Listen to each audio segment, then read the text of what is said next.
To the doctors, little Millie was a medical mystery, a healthy girl fading for no reason at all. But her mother knew it wasn't a mystery. It was a secret, a terrible truth buried in the heart of their town. If you believe in our mission to rescue these stories of courage, consider nos apoiar como super thanks. And if you already stand with Agnes, leave a "Stay Strong, Agnes" in the comments below. The town of Oakhaven, North Carolina, existed for one reason: the Oakhaven Textile Mill. It was the town's heart, its lungs and its soul, pumping life into the community during the day with the rhythmic roar of its looms and exhaling a plume of grey smoke that settled over the valley like a permanent weary sigh in the evenings. The year was 1948, and for the hundreds of families who lived in the identical small clapboard houses that lined the dusty streets, the mill was everything. It was the source of their weekly pay, the provider of their homes, and the architect of their futures. And it all belonged to one man, Mr. Alistair Finch. For Agnes Miller, the mill was a place of grinding, monotonous labor, but it was also her salvation. Since her husband Daniel had been killed 2 years ago, his arm caught in the merciless gears of a carding machine, her job as a weaver had been the only thing standing between her and utter destitution. She was a quiet, proud woman in her late 20s, with hands that were rough and calloused from her work, but a touch that was infinitely gentle when it came to her 7-year-old daughter, Millie. Millie was the sun in Agnes's small grey world. She was a bright, vibrant child with a wildflower's resilience, her laughter a splash of brilliant colour against the drab backdrop of the mill town. After her shift, Agnes's exhaustion would melt away the moment she saw Millie running to greet her, her small face alight with the day's stories. Their life was hard, a constant calculation of pennies and priorities, but it was a life filled with a deep, fierce love that made their small two-room company house a home. The change began in early spring. It was subtle at first, a slight dulling of Millie's brilliant shine. She, who had always devoured her food with a healthy child's appetite, began to pick at her plate, pushing her beans and cornbread around with a listless fork. The boundless energy that had carried her through long afternoons of play in the fields behind the houses seemed to seep away, leaving her tired and quiet. She preferred to sit on the porch steps, watching the other children play, a book resting unread in her lap. Agnes, with a mother's hyper-vigilant senses, noticed immediately. "Are you feeling all right, sweet pea?" she would ask, her hand pressed to Millie's forehead, searching for a fever that was never there. "I'm just tired, Mama," Millie would reply, her voice a little weaker, a little thinner than it had been the week before. Agnes took her to Dr. Adams, the company doctor, a harried, overworked man whose loyalty was ultimately to the mill that paid his salary. He examined Millie with a distracted air, listening to her chest, looking in her ears. "There's nothing wrong with her," he declared, his pen already scratching out a prescription for a foul-smelling iron tonic. "She's a growing girl. Their appetites come and go. Make sure she cleans her plate. She's probably just being a picky eater." Agnes knew her daughter. Millie was not a picky eater. But who was she to argue with a doctor? She took the tonic. She insisted Millie clean her plate. She tried to coax her with the small treats she could afford, like a piece of peppermint candy from the company store. But nothing worked. Millie continued to fade. The soft, healthy roundness of her cheeks began to recede, leaving her face looking pale and fragile. Her clothes,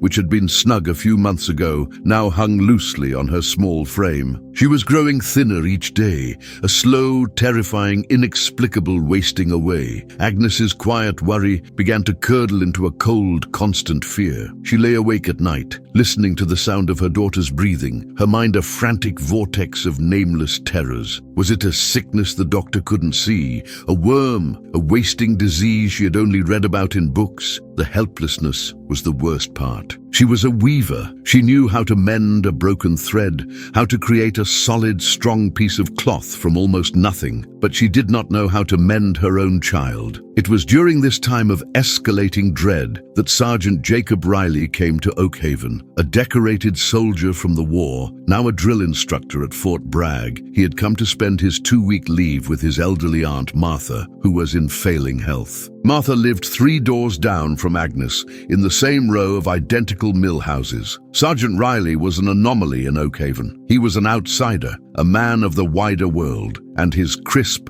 perfectly pressed uniform stood in stark contrast to the worn, lint-covered work clothes of the mill hands. He was a black man in a segregated town, but he carried himself with a quiet, unshakable confidence that deflected the curious stares and muttered comments. He seemed to exist in a pocket of his own authority, a man who knew his own worth and was not seeking anyone's approval. He spent his days tending to his aunt, fixing her leaky roof, and sitting with her on the porch. And from that porch, he observed the life of the small street with a soldier's trained analytical eye. He saw the weariness in the faces of the men and women trudging home from the mill. He saw the fine layer of grey dust that seemed to cover everything. And he saw Millie. The first time he saw her, she was playing in the street with a group of other children, her laughter loud and clear. He noticed her particularly because she was so full of life, a small, bright spark. A week later, he saw her again, sitting on her porch steps,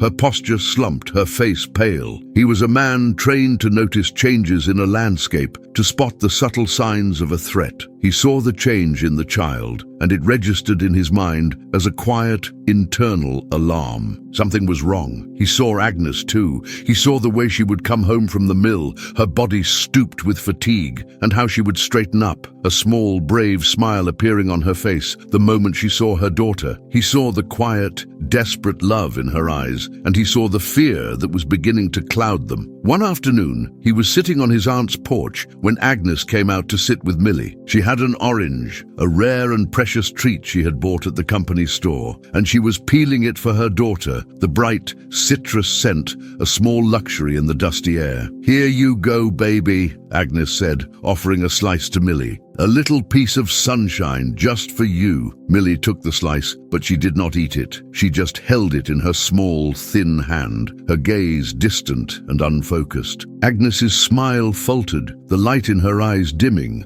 replaced by a look of such profound, helpless sorrow that it was almost a physical blow. She just sat there, her own slice of orange forgotten, watching her child fade away before her very eyes. Across the street, Sergeant Riley watched this small, silent, heartbreaking tableau. He was a stranger. It was not his place to interfere, but he was also a man of deep, ingrained principle. And he was a man who knew, with a soldier's gut certainty, that he was witnessing not just a family tragedy, but an injustice. A healthy child does not simply waste away. There was a reason, a cause, a truth that was being hidden. And in that moment, watching the mother's quiet anguish and the child's silent suffering, he felt a powerful, undeniable call to duty. He didn't know what the truth was, but he knew, with an unshakable conviction, that he had to find it. Sergeant Jacob Riley was not a man given to impulsive action. His entire life, from his hard-scrabble upbringing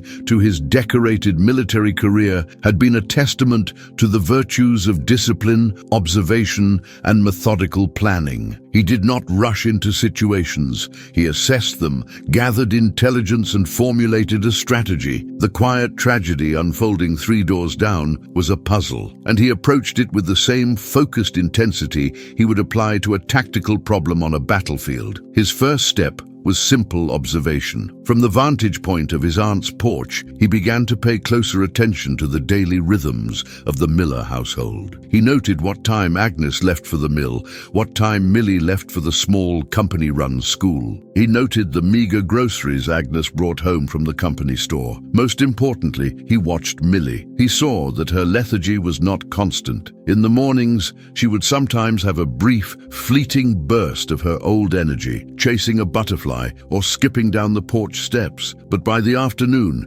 especially after she returned from school, the weariness would descend again, a heavy, invisible cloak that seemed to smother her spirit. This detail, the cyclical nature of her fatigue, was the first significant clue. It suggested an environmental factor, something she was being exposed to during her day. His soldier's mind, trained to think in terms of logistics and supply lines, immediately turned to the 2 primary sources of sustenance in a child's life: food and water. He needed a way to get closer, to move from a distant observer to an active participant, without raising alarm or appearing to be a meddling outsider. His opportunity came a few days later. He saw Agnes struggling to fix a broken hinge on her front gate, her frustration evident in the set of her shoulders. He walked over, his stride calm and purposeful. "Ma'am," he said, his voice a polite, respectful baritone. "Looks like you could use a hand with that. I have some tools over at my aunt's place." Agnes looked up, startled. She was wary of strangers,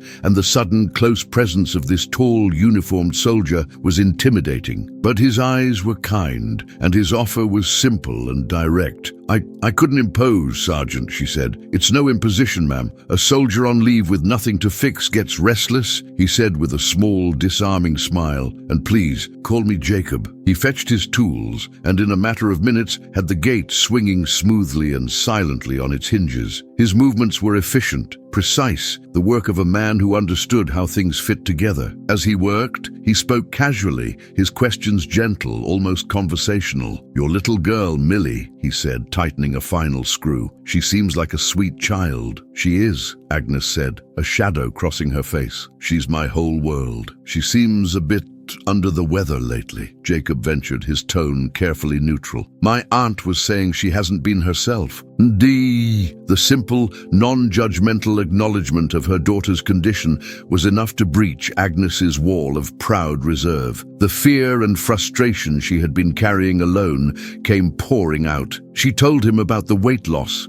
the fatigue, the doctor's dismissive diagnosis, the useless tonic. Jacob listened intently, his expression serious and empathetic. He did not offer easy reassurances. Instead, he asked practical, intelligent questions. "What does she eat for lunch at the school?" he asked. "What about the water there? Is it the same as the water in the houses?" Agnes explained that the mill provided a simple free lunch for the children at the school, usually a bowl of soup or stew and a piece of bread. The water came from a separate well located on the school grounds, a well that also supplied the mill's main administrative building, where Mr. Finch and his managers had their offices. This was the second crucial clue, a separate water source. "I wonder," Jacob said, his tone thoughtful, "if it might be something in the water. Sometimes a well can get a bad bug in it, something that doesn't make you sick right away, but just drains the life out of you." He looked at her directly, a plan forming in his eyes. "I have a friend, a chemist I served with, who works at a lab near Raleigh. If I could get him a sample of the schoolhouse water, he could test it for me, discreetly, no charge." The idea was a lifeline, a concrete course of action in a sea of helpless uncertainty. For the first time, someone was not just offering her sympathy, they were offering her a strategy. "How could we get a sample?" Agnes asked, a flicker of hope in her voice. "They don't let parents just wander onto the school grounds." "Millie could get it," Jacob said. He pulled a small, clean glass vial from his pocket, a bottle that had once held his aunt's medicine. "Give this to her tomorrow. Tell her to fill it from the water fountain at lunchtime when no one is looking. Tell her it's a secret mission for a soldier. A little girl can go places a man in uniform can't." The next day, Agnes gave the vial to Millie, explaining the secret mission in the playful, conspiratorial tone Jacob had suggested. Millie, her eyes lighting up with a spark of her old enthusiasm for the first time in weeks, tucked the vial carefully into her dress pocket. That afternoon, she returned from school and proudly presented the vial, now filled with clear, ordinary-looking water. Jacob took the sample, promising to mail it to his friend that very day. "It will take a week, maybe more, to get the results," he warned her. "We just have to be patient." But Jacob was not a man who was good at being patient when he suspected an enemy was at work. While he waited for the scientific evidence, he began his own, more direct reconnaissance. He had identified two key locations in his investigation: the schoolhouse well and the company store, the source of the town's food. The company store was a place of quiet, systemic oppression. Everything was sold on credit, the cost deducted directly from the workers' paychecks. Prices were inflated and the quality was often poor, but it was the only source of groceries for miles, another chain binding the workers to the mill. Jacob began spending time there, buying small things for his aunt, watching, listening. He saw the tired, resigned faces of the women, the way they would pick up a sack of flour, weigh it in their hands, and then put it back, their budget for the week already exhausted. He saw the inferior cuts of meat, the wilted vegetables. The food was likely contributing to the general poor health of the town, but it didn't explain Millie's specific, rapid decline. His attention turned to the well. It was located in a small, fenced-off area between the schoolhouse and the imposing brick facade of the mill's main office. It was a place of authority, the source of water for the mill's elite. Getting close to it would be difficult and suspicious. He used his aunt as his pretext. He went to the mill office, explaining to the secretary that his aunt's water pressure was low, and he was wondering if there was a problem with the main town water lines. It was a flimsy excuse, but it got him inside the perimeter. While the secretary was making a call to the maintenance department, Jacob excused himself to use the restroom. Instead, he made a quick, quiet detour out a back door, which led him to the area behind the building, just a few yards from the well. He didn't have much time. He scanned the area with his trained eyes, taking in every detail. The well itself was covered with a heavy concrete cap. But what caught his attention was a small, unmarked pipe that emerged from the ground about 10 feet away from the wellhead. The pipe ran directly from the wall of the main mill building and emptied into a small grated drain that was set in the ground. And from that pipe, a slow, steady trickle of a clear, odorless liquid was dripping, disappearing into the drain. The ground around the drain was bare, not a single blade of grass growing in a perfect 10-foot circle, a stark dead zone in the otherwise green lawn. Jacob's blood ran cold. He knew with a sudden, sickening certainty what he was looking at. He had seen similar setups in army industrial depots. It was a runoff pipe, a chemical waste pipe. The mill was dumping something into the ground, and that drain was located less than 20 feet from the well that supplied the drinking water for the school. He didn't know what the chemical was, but he knew that whatever it was poison. And the children of Oakhaven, including the daughter of the mill's owner who attended the same company school, were drinking it every single day. He made his way back into the office, his face a calm, unreadable mask, thanked the secretary for her time, and left. He walked back to his aunt's house, his mind a cold, furious whirl of calculations. He now had the motive and the means. He had found the enemy. It wasn't a germ or a disease. It was the mill itself. It was the quiet, casual, murderous negligence of Mr. Alistair Finch, a man who was poisoning the town's children to save a few dollars on proper waste disposal. His friend's report, which arrived a week later, was the final, damning confirmation. The water from the well, the chemist wrote in a terse, angry letter, was heavily contaminated with tetrachloroethylene, a powerful industrial solvent used for cleaning and degreasing machinery and fabrics. It was a known carcinogen, a chemical that, with prolonged exposure, attacked the liver, the kidneys, and the central nervous system. Its initial symptoms included fatigue, nausea, and loss of appetite. It was, the chemist concluded, a slow-acting poison. Jacob held the letter in his hand, the piece of paper feeling as heavy as a death sentence. He had the truth, but the truth, he knew, was not enough. In a town owned and controlled by one man, the truth without power was just a dangerous, useless whisper. To confront Finch directly would be suicide. He would be dismissed as a troublemaker, a black soldier stirring up unrest. The company doctor would produce his reports, the sheriff would enforce the company's will, and the well would continue to pump its slow, clear poison. He had discovered the truth, but now he faced an even greater challenge: how to make it matter. The chemist's report was a declaration of war. Jacob held the paper in his hands. The scientific Latinate name for the poison, tetrachloroethylene, a cold, hard confirmation of the crime he had uncovered. His first instinct, the instinct of a soldier, was to confront the enemy directly, to march into Alistair Finch's office and lay the evidence on his desk. But he immediately suppressed it. A frontal assault was not the answer here. This was not a conventional battlefield. In Oakhaven, Finch was not just the enemy commander, he was the king, the judge, and the jury. He owned the town, from the houses the workers lived in to the doctor who treated them and the sheriff who policed them. A direct accusation would be crushed before it even had a chance to be heard. Jacob knew he was in a battle of intelligence, of strategy. He had the truth, but it was a truth spoken in a language, the language of science,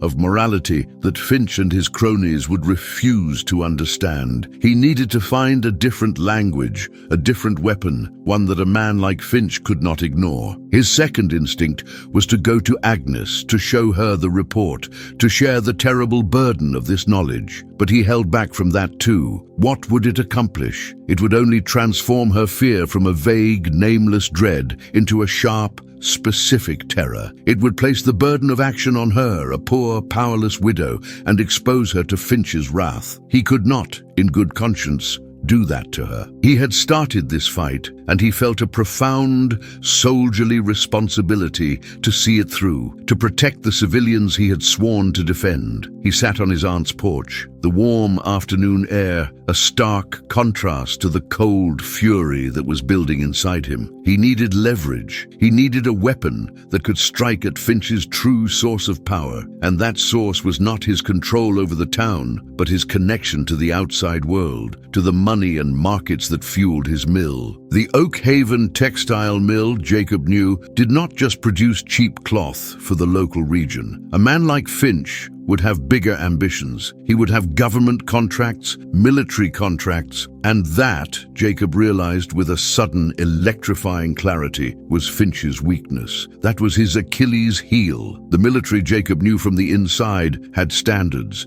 It had regulations. It had a chain of command that extended far beyond the reach of a small-town mill owner, a government contractor who was found to be poisoning the children of his workers. That was not a story the United States Army would want to see on the front page of the Raleigh newspapers. His plan began to take shape, a multi-pronged strategy that was both audacious and incredibly risky. It involved careful timing, meticulous documentation, and a deep understanding of the bureaucratic machinery he was about to engage. His first move was to gather more evidence, irrefutable proof that would stand up to scrutiny. A single water sample was not enough. He needed to document the source of the contamination. This would require him to get back onto the mill property, to the runoff pipe he had discovered, and to get a sample of the raw, undiluted solvent. It was a mission that would have to be conducted at night, a clandestine infiltration of enemy territory. He waited for a moonless, overcast night. He dressed in dark clothing, his face smudged with dirt for camouflage. He was no longer Sergeant Riley, the drill instructor. He was the commando he had been in the war, a ghost moving through the shadows. He slipped out of his aunt's house and made his way through the back alleys and overgrown fields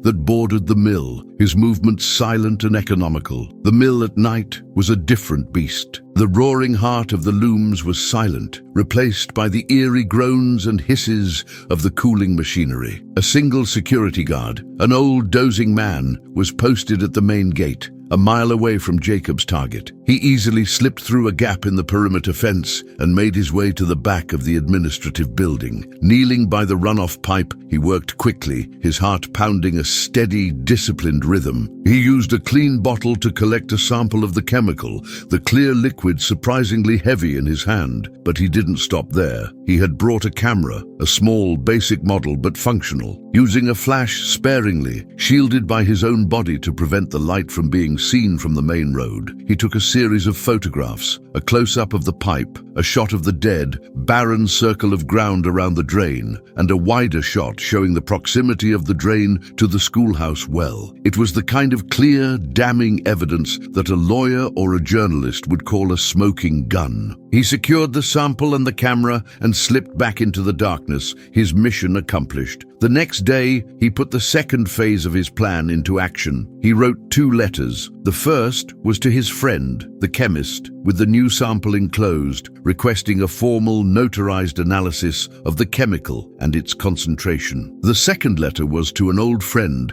from his officer training days, a man named Captain Miller, who now worked in the Quartermaster Corps at the Pentagon. Pentagon, the branch of the Army responsible for procurement and contracting. His letter to Captain Miller was a masterpiece of military understatement and strategic implication. He did not make a wild accusation. He simply stated the facts as he had observed them. He identified himself, his rank, and his current location. He stated that the Oakhaven Textile Mill, a known supplier of canvas and uniform fabric to the U.S. Army, was located in the town. He then stated that the children of the mill workers who attended the company school were suffering from a mysterious, wasting illness. He mentioned his discovery of the runoff pipe, its proximity to the school's well, and the fact that he had sent a water sample for analysis. He concluded by saying that he was deeply concerned that the Army might be inadvertently associated with a contractor whose local practices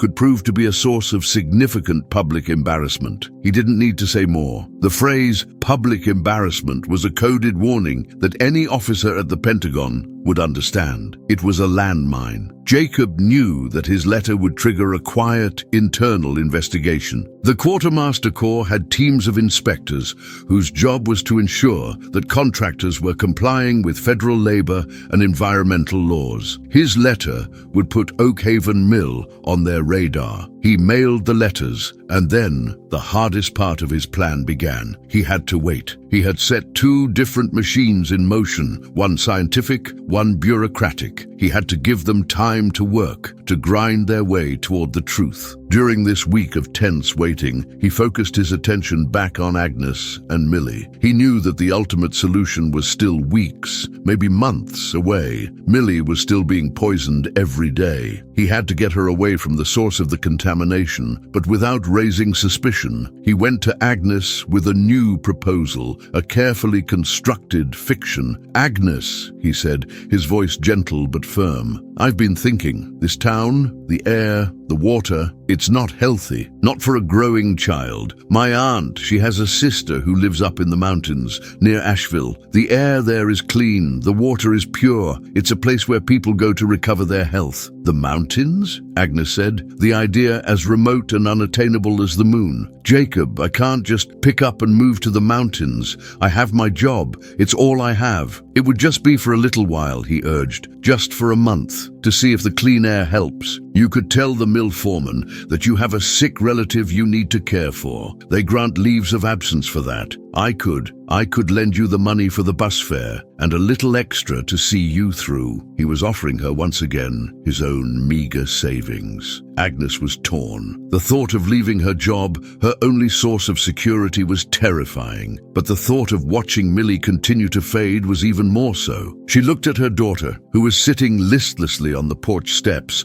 her small face looking more gaunt than ever, and her decision was made. And so, a week after Jacob had mailed his letters, Agnes Miller and her daughter Millie boarded a bus bound for the mountains of North Carolina. To the town, she was a dutiful niece going to care for a sick aunt. But to Jacob, she was a refugee, and he was her silent, unseen benefactor, guiding her to a place of temporary safety while he prepared the battlefield for the war that was to come. He saw them off at the bus station, a quiet, heartbreaking farewell. "You'll be all right," he said to Agnes, pressing a small roll of bills into her hand. "Just focus on getting her healthy. I'll take care of things here." He knelt down in front of Millie. "You be a brave little soldier for your mama, you hear?" he said, his voice soft. Millie, her eyes large and sad in her pale face, nodded and wrapped her thin arms around his neck in a fierce, surprising hug. "I'll miss you, Sergeant Jacob," she whispered. As he watched the bus pull away, a plume of diesel smoke in its wake, Jacob felt a profound sense of loneliness and a heavy weight of responsibility. He had sent them away, but he was still there, in the heart of the enemy's territory. His leave was ending in 3 days. He would have to return to Fort Bragg. He had planted his bombs, but he wouldn't be there to see them go off. He could only trust that the machines he had set in motion, the gears of science and the wheels of military justice,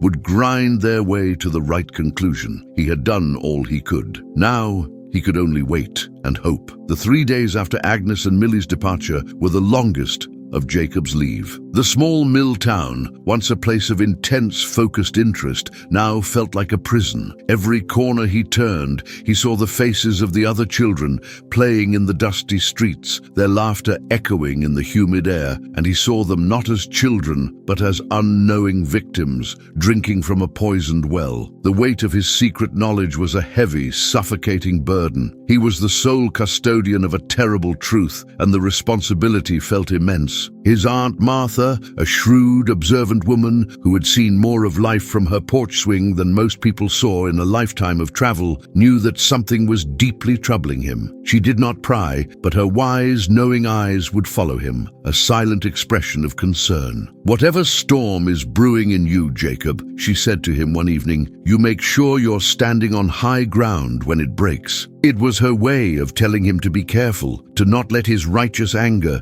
lead him into a fight he couldn't win. On his final day in Oakhaven, he received a letter. It was from the chemist, as he had expected. The report was even more damning than the first. The liquid from the runoff pipe was a highly concentrated form of the industrial solvent, almost 90% pure. The letter included a notarized affidavit, a formal legal document attesting to the findings. It also contained a chilling handwritten addendum. "Jacob," his friend wrote, "this is not just negligence. The levels of this chemical in that well water are criminal. This is a deliberate, sustained poisoning of a population.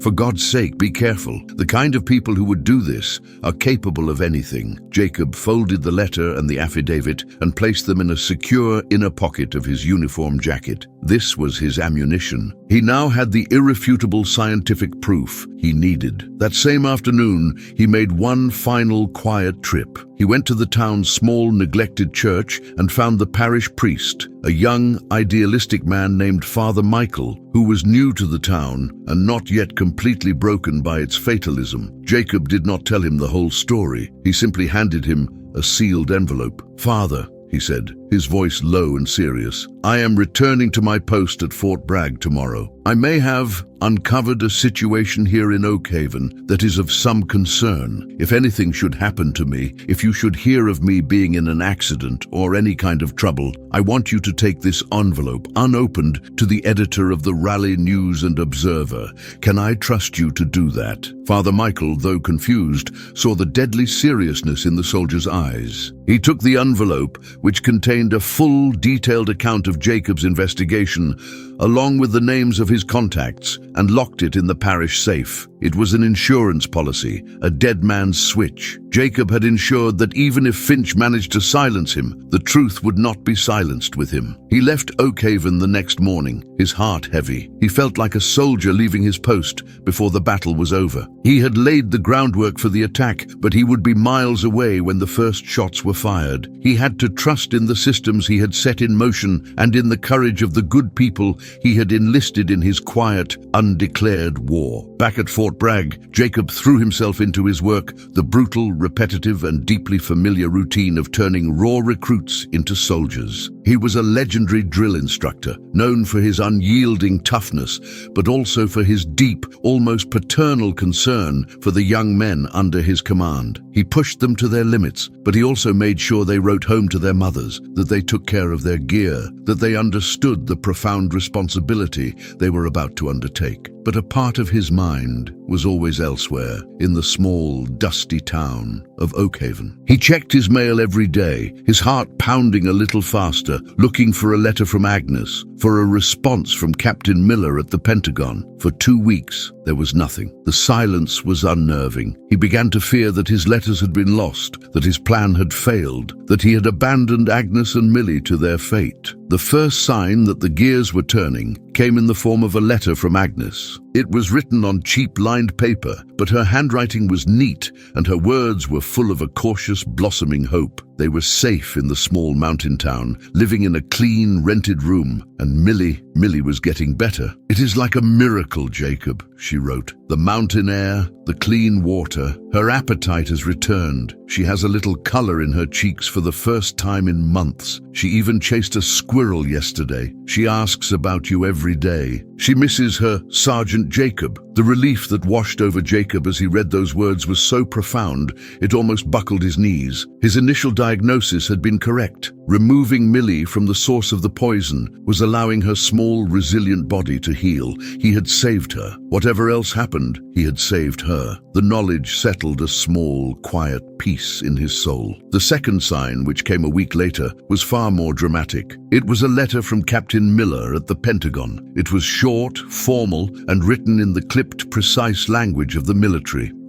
Your inquiry of date. The matter you raised is under active review by the Quartermaster Inspector General's office. A site visit to the Oakhaven Textile Mill has been scheduled for the 15th of next month. Your discretion in this matter is, as always, appreciated. Jacob read the letter 3 times. A site visit from the Inspector General. This was not a minor bureaucratic inquiry. This was the heavy artillery. The IG's office was the Army's internal affairs, its most feared and powerful investigative body. They did not conduct site visits unless they had credible evidence of serious wrongdoing. His letter, his quiet, understated warning, had hit its target with the force of a bombshell. The Army was coming to Oakhaven. Jacob's final piece of the puzzle, the scientific report from his chemist friend, arrived the following day. It was a thick manila envelope containing the full notarized analysis of both water samples. The report was a dry, clinical, and utterly devastating indictment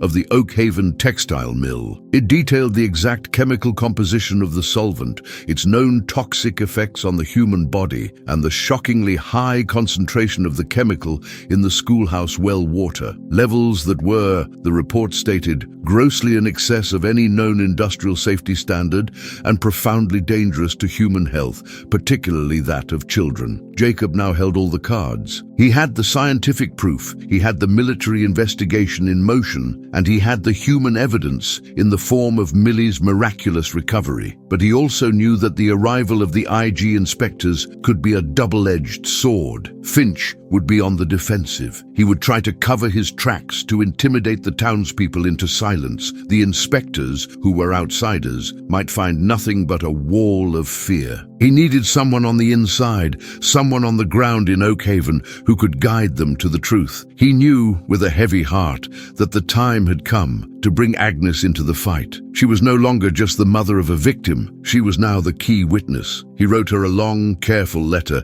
explaining everything. He told her about the runoff pipe, the poisoned well, the chemical report. He told her about the impending visit from the Army inspectors. "Agnes," he wrote, "I know this will be terrifying, but these men are coming to Oakhaven to find the truth, and you are the keeper of that truth. You have to be there. You have to tell them your story. You have to tell them about Millie. Her illness and her recovery is the one piece of evidence that Finch cannot deny, cannot hide. I know I'm asking you to be brave, to face the man who has terrorized you, but the health and safety of every child in that town now depends on it. I will be there. My leave has been approved. I will stand with you. You will not be alone." He sent the letter, along with a bus ticket back to Oakhaven. He had declared war on Alistair Finch, and now he was calling his most important soldier to the front lines. He was asking a poor, quiet weaver to find the courage to stand up to a king. The fate of the entire town now rested on her shoulders. If Agnes's quiet strength in this moment has moved you, her transformation from a worried mother to a warrior for her child, a super thanks is the most direct way for you to help us continue to honor souls as resilient and courageous as hers. The arrival of Jacob's letter in the small mountain town was like a stone dropped into a calm pond, its ripples disturbing the fragile peace Agnes had managed to find. For a month, she had lived a life of quiet, blessed normalcy. She had found a small job mending clothes for the local hotel, earning enough to pay for their room and board, and she had watched, with a joy so profound it was almost a physical ache, as Millie had come back to life. The transformation was nothing short of miraculous. The mountain air, the clean spring water, the simple, wholesome food, it had all worked a kind of alchemy on her daughter. The color returned to Millie's cheeks, a healthy, rosy glow replacing the pale, translucent quality her skin had taken on. The listlessness vanished, replaced by a boundless, vibrant energy. She ran, she skipped, she climbed trees, her laughter once again a bright, clear bell echoing in the clean air. The change was so dramatic, so complete, that the memory of her daughter's frail, wasting form now seemed like a distant, hazy nightmare. Agnes had allowed herself to hope that this new life could be permanent, that they could somehow stay in this mountain sanctuary forever, far from the grey, dusty shadow of the Oakhaven Mill. Jacob's letter shattered that illusion. As she read his careful, devastating words, the full, monstrous truth of what had been done to her daughter, to all the children of Oakhaven, settled upon her. It was not a random sickness, not a cruel twist of fate. It was a crime, a deliberate, calculated act of poisoning committed by a man for whom profit was more valuable than the lives of children. The fear she had felt for Millie's health was now replaced by a new, colder, and far more potent emotion, a white-hot, righteous fury. The image of Alistair Finch, with his tailored suits, his condescending smiles, his paternalistic speeches at the annual company picnic, now seemed obscene. He was not a benefactor, he was a monster, hiding in plain sight. But alongside the fury, a deep, paralyzing fear returned. Jacob was asking her to go back, to return to the town that was the source of her deepest traumas. He was asking her to stand up, to speak out, to become a witness. He was asking her to face Alistair Finch. The thought of it made her feel physically ill. She was a weaver, a quiet woman who had spent her life trying to be invisible, to not cause trouble. To stand against a man like Finch seemed like an act of suicidal madness. He could crush her. He could take her job, her home, her child. She lay awake all night, the letter clutched in her hand, her mind a battlefield of conflicting emotions. Fear warred with anger. Her instinct for self-preservation battled with her newfound sense of justice. She looked at her sleeping daughter, her chest rising and falling in a steady, healthy rhythm, and she knew that this was not just about her own fear. This was about every mother in Oakhaven who was unknowingly giving her child a glass of poisoned water. It was about every child who was slowly, invisibly, having their future stolen from them. By morning, she had made her decision. The fear was still there, a cold, hard knot in the pit of her stomach, but her anger and her love for her daughter were stronger. She would not let fear make her a coward. She would not be the person who knew the truth and did nothing. She packed their single, small suitcase, and with the bus ticket Jacob had sent, she and a healthy, vibrant Millie began the long journey back to Oakhaven, back to the front lines of a war she had never asked to fight. Her return to the town was a shock. After the clean, bright air of the mountains, the grey, lint-filled atmosphere of Oakhaven felt heavy and suffocating. The familiar, rhythmic roar of the mill was no longer a sound of industry. It was the sound of a monster, breathing its poison into the air and the water. Jacob was there to meet them at the bus station. The sight of him, his uniform crisp, his face calm and resolute, was a balm to her frayed nerves. He looked at Millie, and a slow, genuine smile of relief spread across his face. "Look at you, little soldier," he said, kneeling down to her level. "You look ready to conquer the world." He had arranged for them to stay not in their old company house, but with his Aunt Martha. It was a safer, more neutral location. That evening, in the quiet of Martha's living room, the three of them, Jacob, Agnes, and Father Michael, the young priest, formed a council of war. Jacob laid out his evidence, the photos, the two chemists' reports, the letter from the Pentagon. Agnes, her voice low but steady, told her story. She described Millie's decline, every detail, every symptom. She then produced the small, tattered notebook in which she, a woman accustomed to accounting for every penny, had meticulously documented their lives. She had a record of every doctor's visit, every bottle of tonic purchased. Every day Millie had come home from school too tired to eat. It was the human evidence, the mother's ledger of a child suffering, and it was devastatingly powerful. Father Michael, who had been a quiet, nervous observer, was visibly shaken by what he heard. "This is a profound evil," he said, his voice trembling with a mixture of horror and outrage. "I will not stand by and let this happen in my parish." He was no longer just a keeper of a secret envelope. He was now a committed, active soldier in their cause. Their strategy was simple, but required immense courage. The 2 army inspectors were scheduled to arrive in 3 days. Finch, who had been notified of the routine site visit, was already in a state of high alert. He had his maintenance crews working overtime, cleaning and painting, creating a Potemkin village of industrial cleanliness for the inspectors. He had also begun a quiet campaign of intimidation. He had called a meeting of his foremen, reminding them that the mill's government contracts were the lifeblood of the town, and that any unflattering reports could jeopardize everyone's job. The message was clear: stay silent. Agnes, with the support of Father Michael, began her own quiet counterinsurgency. She started visiting the other women in the town, the mothers of Millie's classmates. She didn't speak of poison or chemicals. She spoke as a mother, in the simple, powerful language of shared experience. "Mary," she would say, sitting in a neighbor's kitchen, "I was so worried about Millie before we left. She had no energy, no appetite. Has your little Tommy been feeling tired lately?" At first, the women were hesitant, their fear of the mill and its power a palpable presence in the room. But as Agnes persisted, sharing her own story with a raw, honest vulnerability, the walls of their silence began to crack. "Yes," one mother admitted, her son had been complaining of stomach aches. Another mentioned that her daughter, once a star pupil, was now struggling to stay awake in class. A third spoke of a persistent nagging cough that Dr. Adams had dismissed as a simple cold. Agnes was connecting the dots, revealing a pattern of sickness that had been dismissed as a series of isolated individual problems. She was not a troublemaker. She was a mother, expressing a legitimate shared concern. She was building a network, a quiet, powerful coalition of mothers, united by their fierce, protective love for their children. On the day the inspectors arrived, Oakhaven was a town holding its breath. 2 army captains, crisp and official in their uniforms, were met at the mill by a smiling, deferential Alistair Finch. He gave them a grand tour of his clean, efficient, and thoroughly sanitized factory. Jacob and Father Michael met the inspectors as they were leaving the mill. Jacob, in his own immaculate uniform, saluted crisply. "Captain," he said, addressing the senior officer, "Sergeant Jacob Riley, I believe my correspondence with the quartermaster's office prompted your visit." The captain's eyes widened slightly in recognition. "Sergeant, your letter raised some serious concerns." "The concerns are not with the mill's production, sir," Jacob said, his voice calm and respectful. "They are with its byproducts and the effects on the local community. There are some people you need to speak with." He led them not to the union hall or the mayor's office, but to the small, humble parish hall of the church. Inside, waiting for them,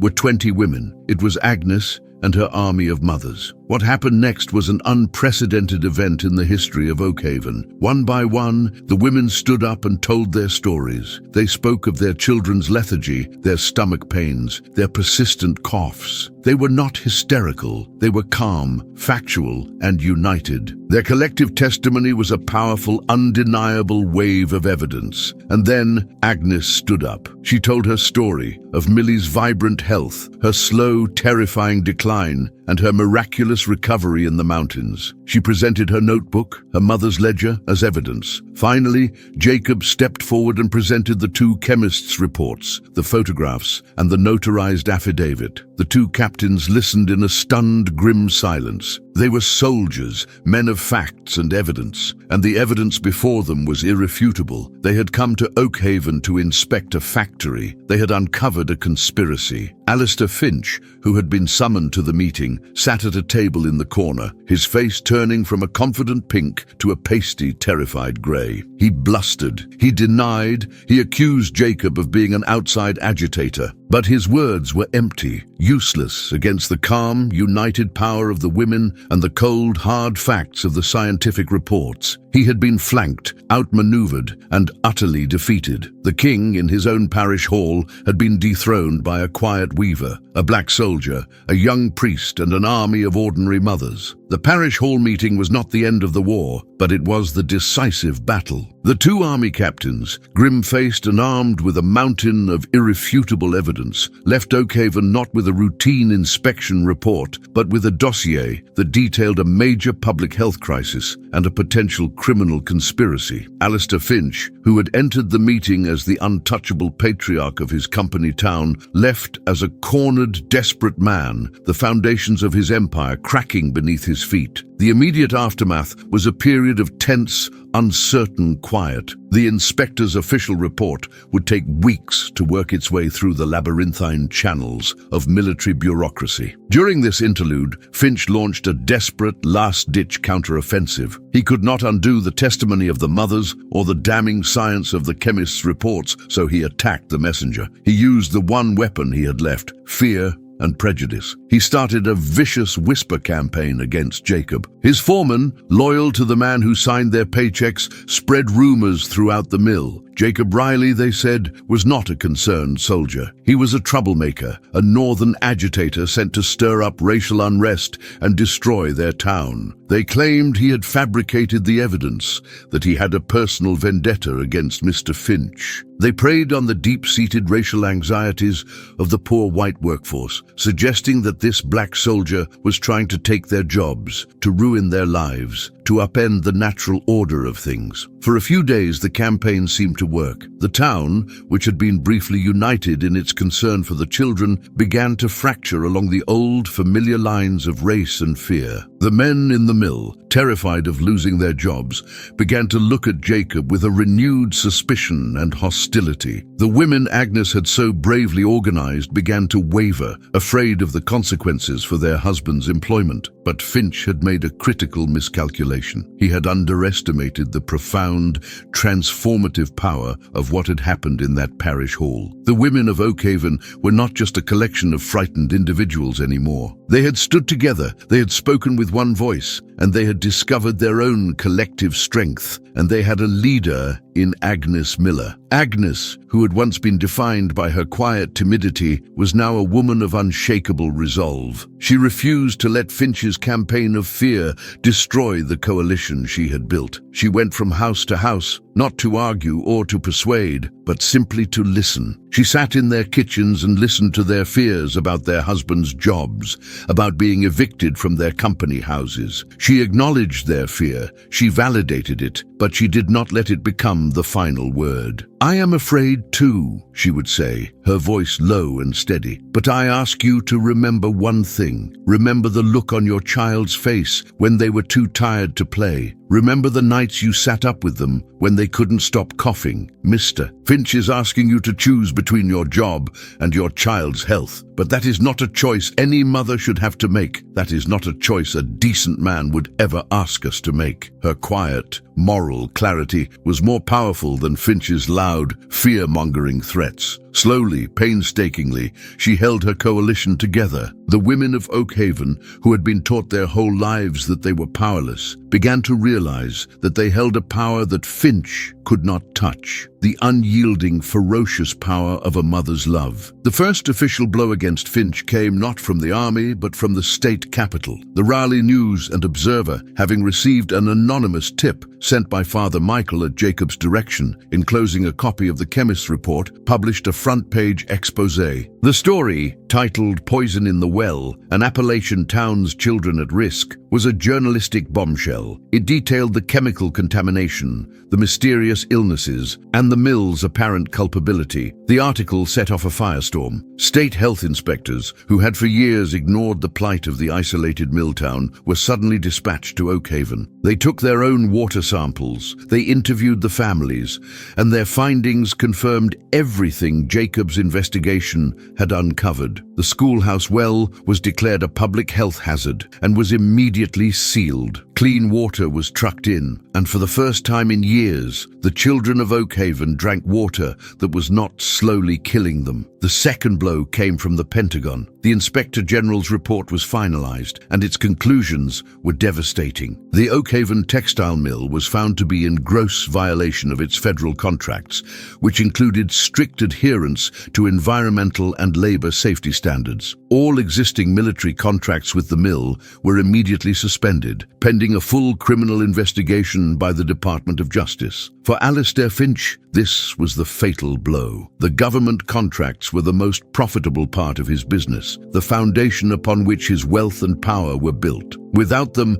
his mill was a crippled, struggling enterprise. The stock price of his publicly traded company plummeted. His board of directors, once a rubber stamp for his every whim, turned on him, demanding his resignation. Finch, the king of Oakhaven, was deposed. He was forced to sell his controlling interest in the mill to a national consortium, a faceless corporation that had no interest in the paternalistic feudal system he had created. He left the town in disgrace, a broken man, his name now a synonym for greed and callous indifference. In the wake of his departure, a new era began for Oakhaven. The new corporate owners, eager to restore the mill's reputation and secure new government contracts, were forced to make changes. They invested in a modern, state-of-the-art waste treatment facility. They drilled a new, deep and clean well for the town. They renovated the company houses and even built a small, free health clinic, staffed by a new, independent doctor who was not on the company payroll. The town, for the first time in its history, was not owned by one man. The workers,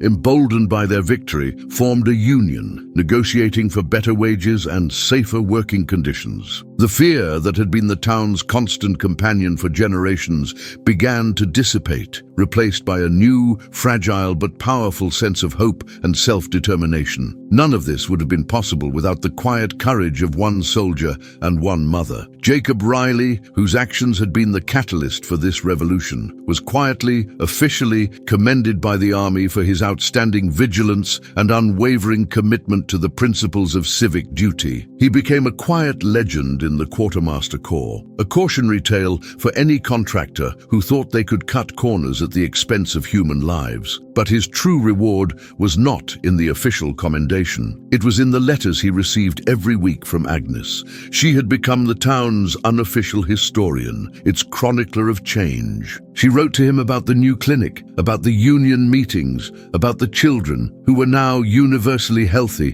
their laughter once again the town's most prominent soundtrack. And she wrote to him about Millie. Millie was thriving. She was at the top of her class, her mind as bright and vibrant as her newly recovered health. "She is a different child, Jacob," Agnes wrote in one letter. "You gave her back her future. You gave this whole town back its future." A year after the fall of Alistair Finch, Jacob's tour at Fort Bragg was nearing its end. He had a choice to make. The army was offering him a promotion, a prestigious posting at a training academy in Virginia. It was the culmination of everything he had worked for, a secure and respected future in the institution that had been his life's salvation. But his heart was no longer in the barracks and the drill fields. It was in a small, dusty town in the hills of North Carolina. It was with a quiet, courageous weaver and her bright, resilient daughter. He had gone to Oakhaven to care for his dying aunt, but he had found something else there, a purpose, a community, and a profound, unexpected connection to a woman who had shown him a kind of courage he had never seen on any battlefield. He respectfully declined the promotion. On a bright, clear morning in early summer, Sergeant Jacob Riley, now a civilian, packed his belongings into his car and drove north. He didn't know what his future would hold. There were no guarantees. He was a black man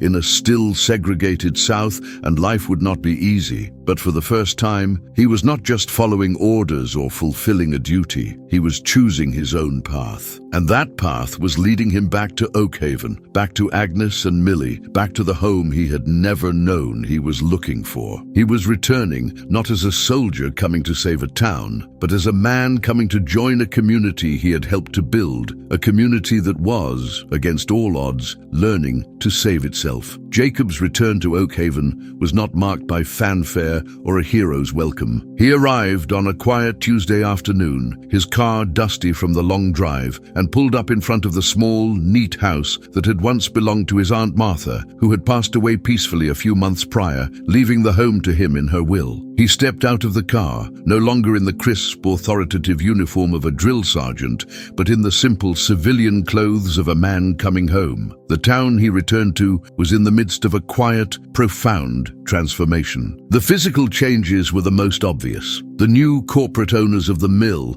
in their pursuit of renewed government contracts and a polished public image, had invested heavily in the town's infrastructure. The houses had been given a fresh coat of paint, the dusty streets had been paved, and the new health clinic, a small but modern brick building, stood as a proud symbol of the new era. The air itself seemed cleaner, the ever-present grey pall of smoke from the old mill stacks replaced by a clearer, brighter sky. But the deeper changes were in the people. The fear that had been the town's default setting for generations was gone, replaced by a new, sometimes awkward but powerful sense of agency. The union meetings, held in the newly refurbished parish hall, were lively, contentious affairs, full of a raucous democratic energy the town had never known. The workers, who had once been Finch's serfs, were now citizens, arguing over contract clauses, electing their own representatives, and shaping their own destiny. Jacob, who had been the catalyst for this revolution, now found himself in a strange new role. He was not their leader. The town was now leading itself. But he was their touchstone, a living symbol of their victory. He was treated with a deep, quiet respect that transcended the racial lines that still divided so much of the South. He was Mr. Jacob to the children, sergeant to the men, and a trusted friend to the women. He had earned his place in the community not through birth or wealth,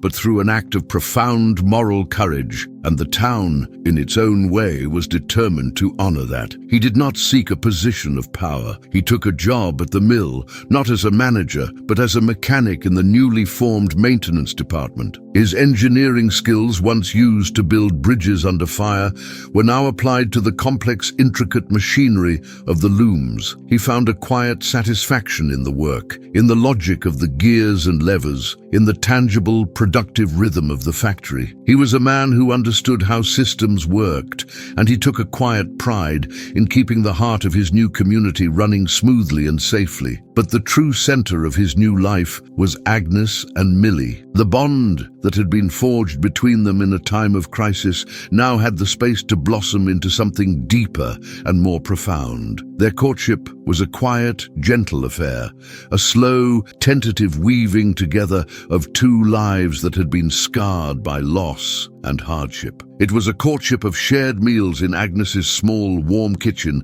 the air filled with the comforting smell of baking bread. It was a courtship of long walks in the evenings, down the newly paved streets, their conversation easy and comfortable, the talk of two people who had seen the worst of the world and had found in each other a safe harbor. It was a courtship that included Millie at its very center. Jacob did not just court Agnes, he courted her daughter. He became the father figure Millie had lost, a steady, patient and loving presence in her life. He helped her with her arithmetic homework. He taught her how to fish in the now clean creek, and he listened with a serious, undivided attention to her long, rambling stories about her day at school. For Agnes, watching Jacob with her daughter was the final, definitive healing of her own heart. She had been a widow for so long, a woman who had sealed herself off from the possibility of love. Her entire being focused on the single, all-consuming task of survival. Jacob, with his quiet strength, his unwavering decency,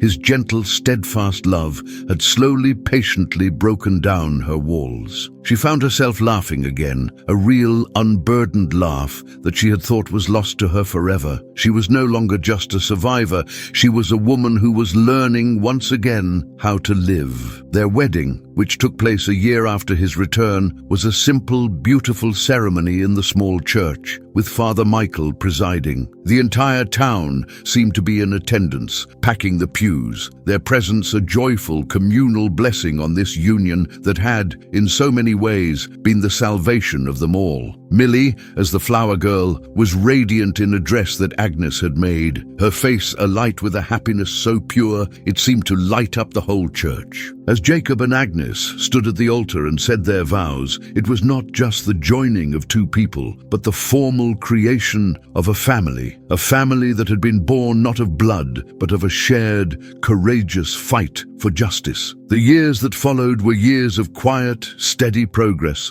for the town and for the Riley family. The mill, under the new management and with the union's watchful eye, became a safer, more prosperous place to work. The town, with its new clinic and its renovated school, became a place where families could not just survive, but thrive. Agnes, with the security of Jacob's steady income, was able to leave her job at the mill. She started her own small business out of their home, a dressmaking and mending service that quickly became the most sought after in the county. She was an artist, and her talent, once used merely for survival, was now a source of pride and creative fulfillment. Jacob, for his part, became a quiet pillar of the community. He was elected to the new, independent town council, where his calm, logical mind and his unshakable integrity made him a natural leader. He never sought the spotlight, but when he spoke, people listened. He was the town's conscience, a constant reminder of their past struggles and their hard-won victories. And Millie grew. She grew into a bright, intelligent and compassionate young woman. Her early illness,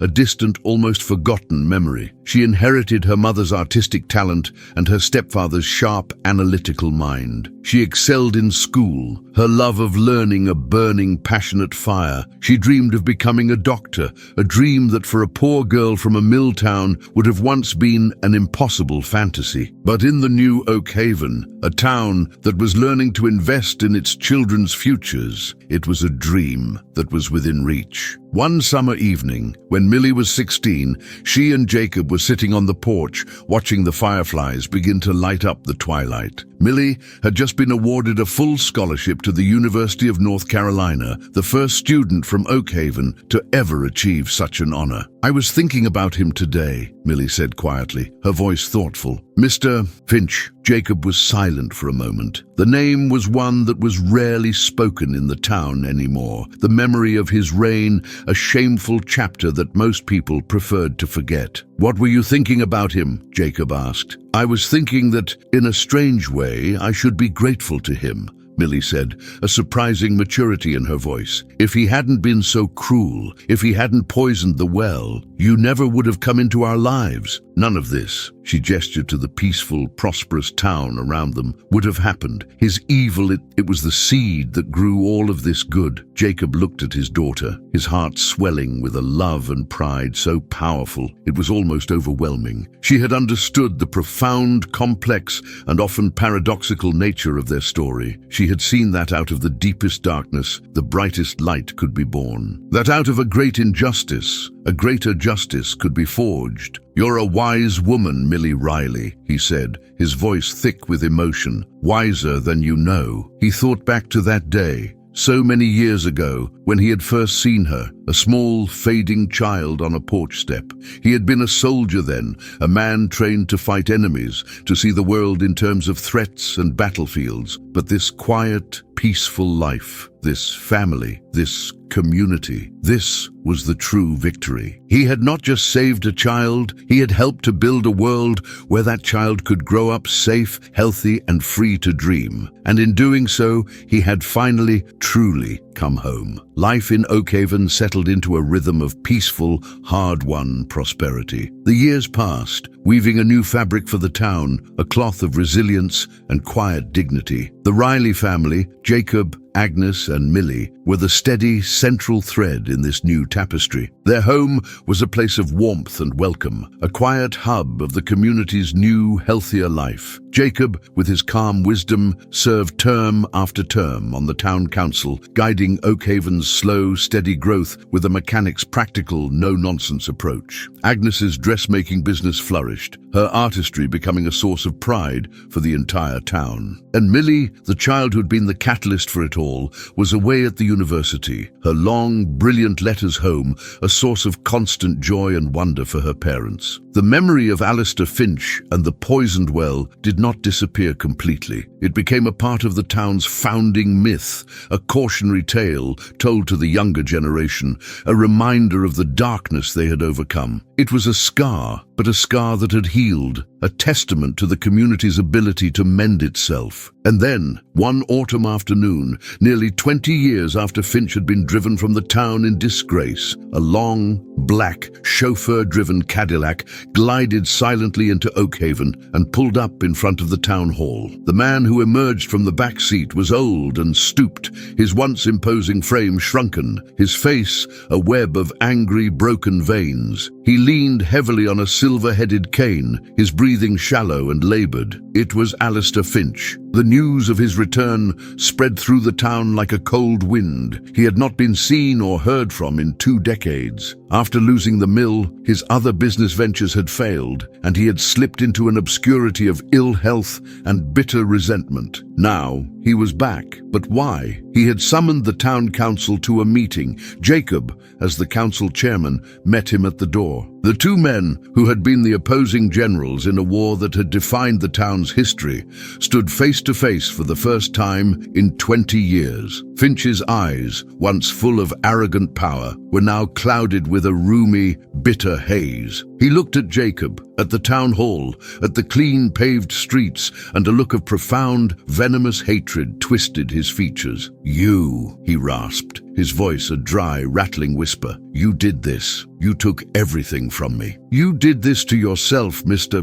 Finch," Jacob replied, his voice calm, his gaze steady. "Now what is your business here?" In the council chambers, Finch, with his lawyer at his side, laid out his reason for returning. He had come back, he announced, to make a final philanthropic gift to the town he had founded and nurtured. He was proposing to build a new, modern wing for the community health clinic, a state-of-the-art facility for the treatment of respiratory illnesses. And he had one condition: it was to be named the Alistair Finch Memorial Wing. The proposal was met with a stunned, incredulous silence. It was an act of breathtaking arrogance, a desperate, pathetic attempt to rewrite history, to purchase a legacy of benevolence with the last of his tainted money. He was trying to put his name on the very clinic that had been built to treat the illnesses his own negligence had caused. The younger members of the council, who had not lived through the dark times, were tempted. The town's clinic was small and always short on funds. A new, modern wing, regardless of its name, would be a godsend. But the older members, the ones who remembered the fear, the sickness, the fight, looked to Jacob. Jacob listened to the debate, his face an unreadable mask. When everyone had had their say, he finally spoke. His voice was quiet, but it filled the room with a profound moral authority. "I have seen a great many things in my life," he began, his gaze sweeping over the faces of his friends and neighbors. "I have seen the courage of men in battle. I have seen the quiet, fierce love of a mother for her child. And I have seen the evil that men do when they believe they are above the law, above common decency. Mr. Finch is not offering us a gift. He is offering us a bribe. He is asking us to sell our memory, to sell our truth for the price of a new building. He wants us to forget the children who grew sick, the mothers who cried in the night. He wants us to forget the fight we fought together to reclaim the soul of this town." He turned and looked directly at the old, broken man sitting at the table. "Our health clinic, Mr. Finch, was not built with money. It was built with courage. It was built on a foundation of truth, and that is a foundation that is not for sale at any price." His words hung in the air, a simple, powerful, and unshakable declaration of the town's values. The council voted, and the decision was unanimous. Finch's offer was rejected. Alistair Finch, his face contorted in a mask of impotent fury, was helped from the room by his lawyer. He left Oakhaven that day and was never seen again. He died a few months later, a bitter, forgotten man, his attempt to buy a legacy of honor, a final, pathetic failure. That evening, the Riley family was gathered in their living room. Millie, now Dr. Millie Riley, a newly minted physician, was home for a visit. She had listened to the story of Finch's return with a quiet, thoughtful intensity. "You know," she said, a slow, compassionate smile on her face. In a way, I almost feel sorry for him. Sorry for him? Agnes asked, surprised. After everything he did? He had so much, Millie explained, her doctor's eyes seeing a deeper diagnosis. He had wealth, he had power, he owned a whole town, but in the end he had nothing. He had no love, no community, no honor. She looked around the small, warm room at her mother, at the man she called her father. We had so little, but we had everything that mattered. He tried to poison a well, but he was the one who was truly poisoned all along. It was the final, wisest word on the legacy of Alistair Finch. He had been a man who had confused power with strength and wealth with worth. And in the end, his life had been a testament to the profound, enduring truth that a man's true measure is not in what he owns, but in what he builds, what he protects, and what he loves. Jacob Riley,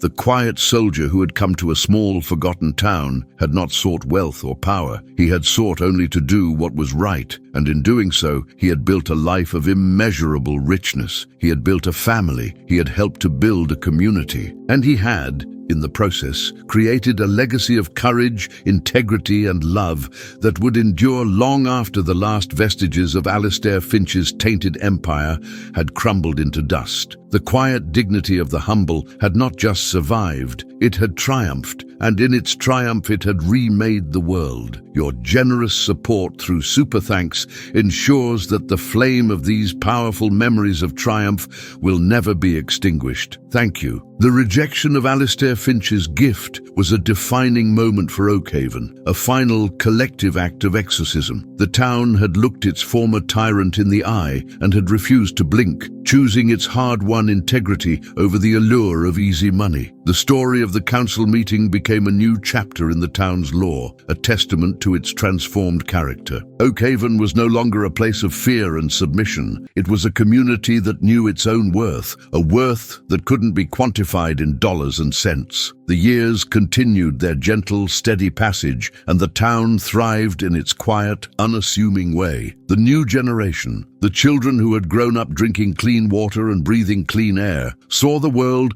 not as a place of limitation, but of possibility. They went off to college, they learned new trades, they came back and started small businesses, a new bakery, a modern garage, a small bookstore. The town was slowly, organically diversifying, its future no longer tethered solely to the fortunes of the mill. The Riley house remained the town's unofficial heart. Jacob, his hair now a distinguished silver, retired from his job at the mill, but remained the wise, steady chairman of the town council. He was the town's elder statesman, the keeper of its memory, the quiet, moral compass that guided its progress. He spent his days in his workshop, tinkering with engines, his hands still finding their purpose in the logic of machines. Agnes, her dressmaking business now managed by a bright young woman she had trained, devoted her time to her garden and her grandchildren. Millie had married a fellow doctor she had met in medical school, and they had decided to return to Oakhaven, to the small town that had shaped her. They took over the community health clinic, transforming it into a model of rural health care. Their 2 children, a boy named Daniel after the grandfather he never knew, and a girl named Martha after her great-great-aunt, filled the Riley house with a new generation of laughter and life. One crisp, sunny autumn afternoon, the town gathered in the square for a special occasion. It was the dedication of a new historical marker, a bronze plaque to be placed at the center of the town. The plaque did not commemorate a battle or a famous politician. Its inscription was simple: Oakhaven, a community that found its voice and saved its children, in honor of the mothers who spoke truth to power and the soldier who showed them the way. The entire town was there. Jacob and Agnes sat in the front row, holding hands,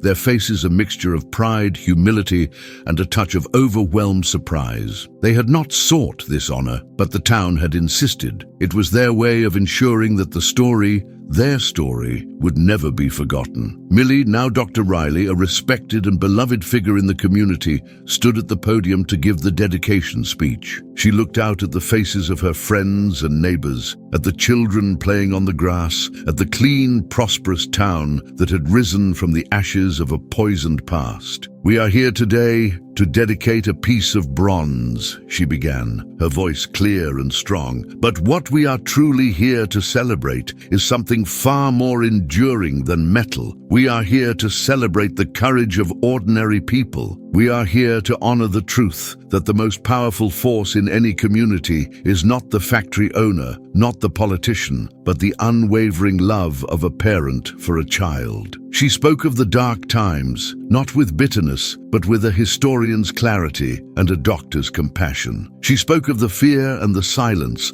that had once gripped the town, and then she spoke of the heroes of the story. She spoke of the quiet, determined mothers who had found their collective voice. She spoke of a young priest who had chosen conscience over comfort, and finally, she turned her gaze to her parents. "But this story has two heroes at its heart," she said, her voice thick with emotion. "It has a quiet, humble weaver, a single mother who, in her darkest hour, refused to let her fear be stronger than her love. My mother, Agnes Riley." A wave of warm, heartfelt applause swept through the crowd. Agnes blushed, squeezing Jacob's hand tightly. "And it has a soldier," Millie continued, her eyes finding Jacob's. "A man who came to our town as a stranger and saw an injustice that we, who lived here, had become blind to. He was a man who understood that his duty did not end on the battlefield. He knew that the fight for what is right, for the protection of the innocent, is a war that is fought every day in the small, quiet corners of the world. He taught this town